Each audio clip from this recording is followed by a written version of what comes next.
Conor Benn's first fight of the year season take on American Peter Dobson. That fight is in the welterweight division as well, which I guess will lead on to various conversations here.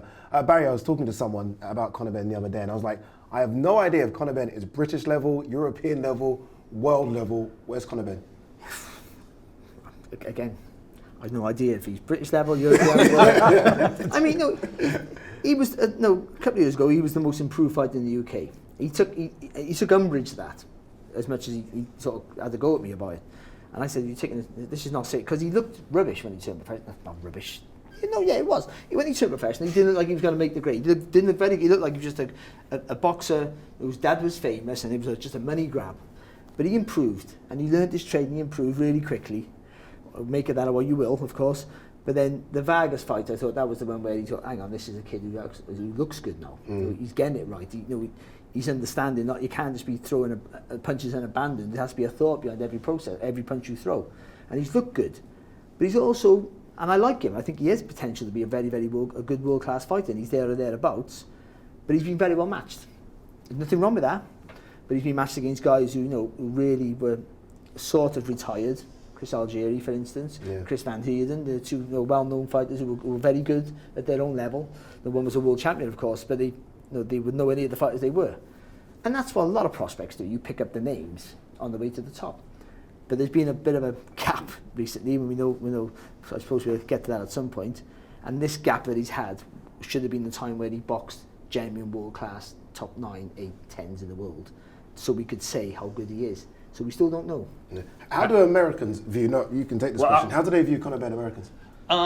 He looks cool. I love his tattoos. He looks mean. But you ask what level he is. He is a world-class level confidence person and trash-talking person. If you've read what he's been saying about what he's going to do to Peter Dobson, you'll blush. But he said there's a difference between being confident and being delusional. He goes, I promise you I'm not delusional. I can knock out anyone in a 47-pound division. Just give me a chance. When will he get that chance? I don't know.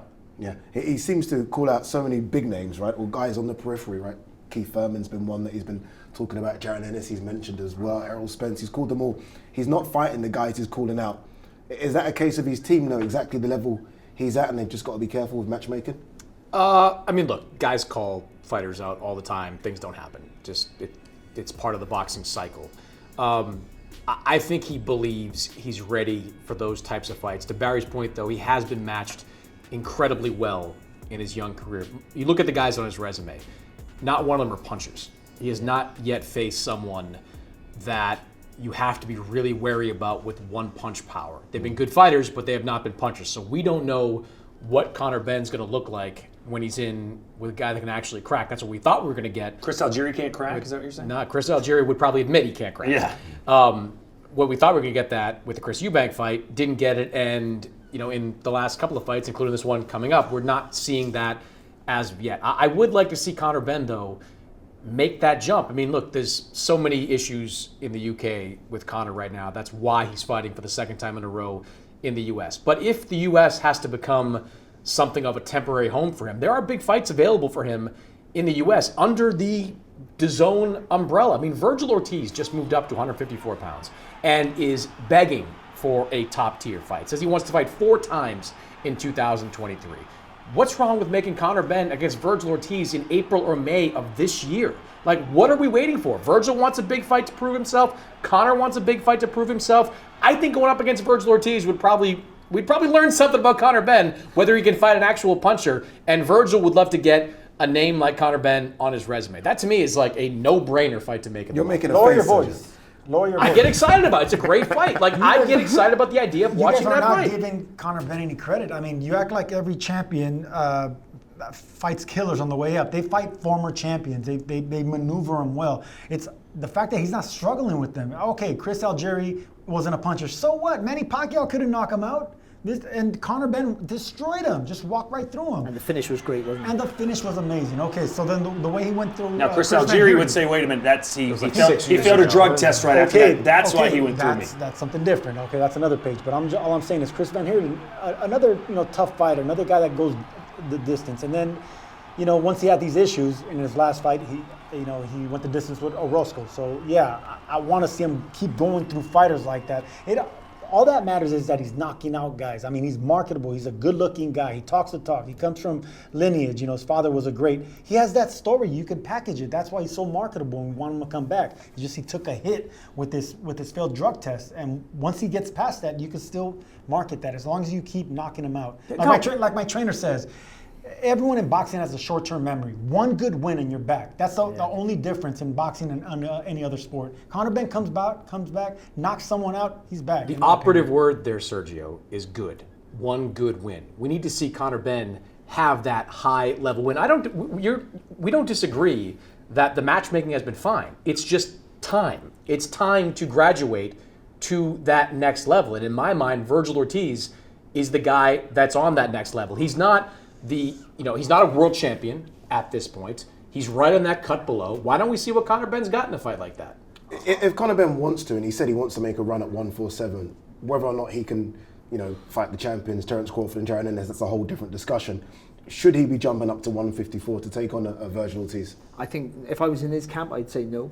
I mean, for a boxing fan, it's a great fight to watch because you've got two really aggressive guys. You guys are both anti-fan. No, I agree with you. Because we know what we're talking about. It looks good when you have a former world champion on your resume instead of a young killer that hasn't crossed that finish line, hasn't become a champion. But this attitude, Sergio, we fight about this all the time. This attitude is why boxing has fallen from the mainstream it once was. Because if Conor Benn loses to Vergil Ortiz, who cares, okay? Get one good win. You're right back in the mix. You're still Conor Benn, the son of Nigel Benn. You still have a fan base over in the UK. Yeah, the risk is he gets detonated in like something, and then then maybe his career changes.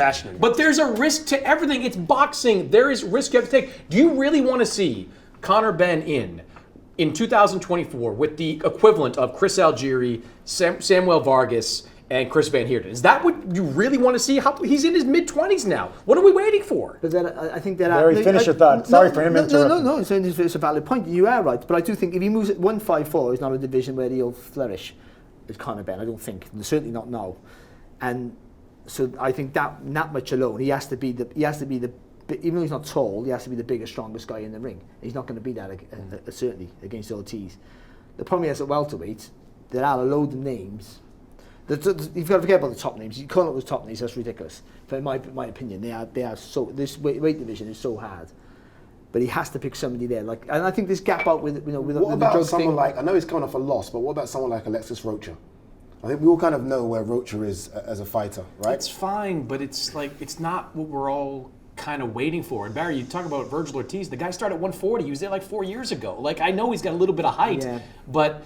I mean, it's not like we're asking him to take on a middleweight coming down. I think he's got a better shot against Vergil Ortiz than Boots Ennis. I think Boots Ennis is a way tougher fight for Conor Benn. Of course, I put Boots Ennis up with 10. Yeah, put him on a shelf and say, don't do that. Those guys, I don't. He doesn't win a world title anytime soon because of the ones at the very top are too hard. But he has to find somebody around 6 to 10 to show. But I think that gap he's had out, that big period he's had out because of the drugs issue, he would have had that fight by now. So I think we have to put that into the mix. That's maybe his fault, whatever, but I mean... Hey, by the way, should we apologize to Peter Dobson and his family who are watching right now, who are completely dismissed? No. I was literally just getting to it. Okay. I was literally just getting to Peter Dobson. In terms of an opponent for Conor Benn, obviously, look, unbeaten, has some power as well, some pop, yes, at the lower level. Can he cause Conor any problems? He's been talking a good game. No, I don't think so. I mean, I haven't really gone into his record and really studied his fights yet, but the little that I have seen, the thing about Conor Benn, he punches through opponents, and Dobson, I just think he's defensively not going to be able to get away from those punches. I mean, Conor Benn is a serious puncher, and he doesn't need to really hit you clean to hurt you. I just don't see anything Dobson could keep him off, and the fact that Conor Benn needs to make a statement, after all the bad press, I think he's going to make a statement. Yeah, I think he makes a statement too. I think Dobson's too domestic level type. I think that Conor's, to Sergio's point, stronger, more skilled. I think this is a great chance for him to look spectacular. And then, if we don't, as a company, as Matchroom, Golden Boy, DAZN, do everything humanly possible to make Conor Benn versus Vergil Ortiz, it is a failure.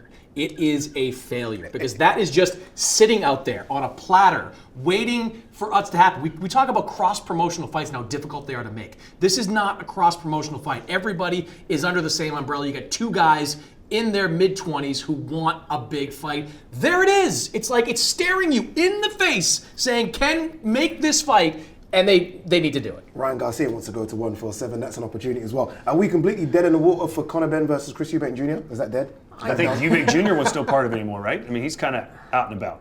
Yeah, yeah, he is. But I think that weight jump, because really he's boxing in the middleweight. It was never a good. It's never out of the water because of the backstory with their dads, of course. So it's always going to be a makeable fight. But the size difference to me it looked insurmountable back then, but it looks even more so now, I think.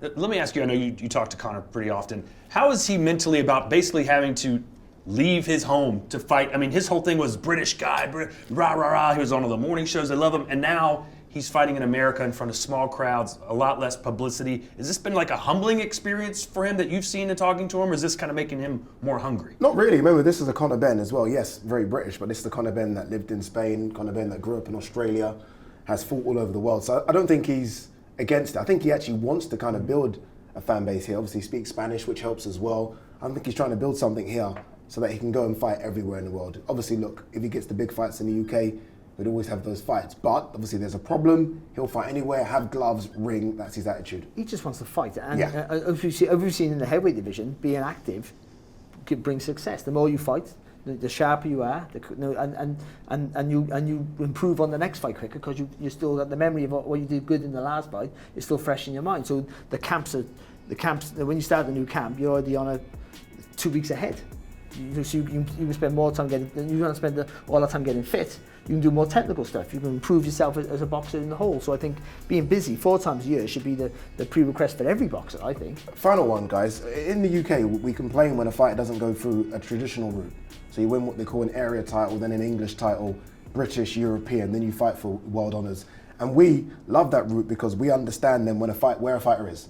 They get knocked off at the British level, we say, okay, that he's not good enough for the European level. I don't know if American fighters have that same route, but it's a big problem for us. Conor Benn is, again, almost like that problem. No, because he hasn't gone through that route, we don't know where he is. I see what you're saying, but in the States, I think popularity demands, You jump. comes first. You jump over that. When I won a reality show, I went straight from that to a world championship. So because popularity, Conor Benn's very popular, and he comes from legacy. He has a famous last name. He has the look, and you're right, man. The Spanish really impressed me. I got to know Conor Benn in Mexico. Very smart young man. I mean, he looks like a mean guy, but he's very articulate, very classy, very respectful, very thoughtful. He turns like a killer inside the ring. I love that. You can promote that and market it, and the bad reputation that with the failed drug test, that's something that he needs to get past. But he has the character to do it, and knockouts do that. So I just think Conor Benn's in a good position as long as he keeps knocking him out and keep looking good and in and out of the ring. I mean that because the kid's he's a killer and he's a handsome killer. Yeah, there's been a lot of boxers who failed tests. Obviously, Canelo, Tyson Fury's failed. A lot of net, but you win. The further you get away from that, and the more wins you get, the less it's a talking point. Right now, unfortunately for him, it's still a talking point because they just can't get over the legal hurdles in the UK. So, like Barry said, the more active he is, the more fights he gets under his belt, the better for everybody. And if you just fight Virgil Ortiz, you will prove yourself. No, you will prove yourself. You will prove yourself in a big moment. Can you imagine fast forwarding this interview from Chris's first diatribe and you stop on him doing it again? You're like, Sergio, if he was a matchmaker, he would have his top fighter 78-0 with no real fights on the resume. Because he's not saying that. And I do understand. He is saying that. That's what he's been. You might be saying something different, but I've had this conversation with him many times. Let's go to Peter Dobson now. This is one of those banana skin fights for Conor because he has to, even though he'll probably be more focused because again, he hasn't been active enough. But he is looking ahead of bigger names. He is tied with all bigger names all the time because of who he is. But Peter Dobson, this is the biggest fight of his life. Forget he's undefeated. It's the biggest fight of his life. If he can get and Ben, even though I think Conor's improved technically massively, he's still a boxer who can be outboxed. A fighter who can be outboxed. If you're brave enough to hold your feet to get purchased on your punches and then keep Conor turning. So if Dobson can believe in himself and be solid with the straight shots. And then as Conor comes forward with those looping shots, he'll come behind the jab first, and then he'll wing the shot over the top. If you can get that quick arc and make him almost olay him, make him through early in the fight, make Conor question. Hang on, this is not the fight that's meant to be in. We've seen one recently with Tyson Fury, of course, with Ngannou, when he thought all of a sudden, this is not the fight that's meant to be, and it's meant to be easy. You start to question yourself. Then Dobson builds in confidence, and all of a sudden it becomes a real hard fight. So we all suspect Conor to run right through him. But this is boxing. You never know, right? We saw the same thing a few weeks ago. Peter McGrail, right? Yes, We saw that, didn't we? I'll go on. What round, Conor? After all that. Wait. What round, Conor? After all that spill, what round? 7. Peter Dobson by decision. Yeah. Why not? No, okay, No, I love okay. it. Just has to be different. Conor Benn, 4th round knockout. Conor Benn, 6th round knockout. Oh, interesting indeed. All right, Conor Benn's return to the ring 2024 season take on Peter Dobson live on DAZN, coming your way very, very soon. And Virgil Ortiz.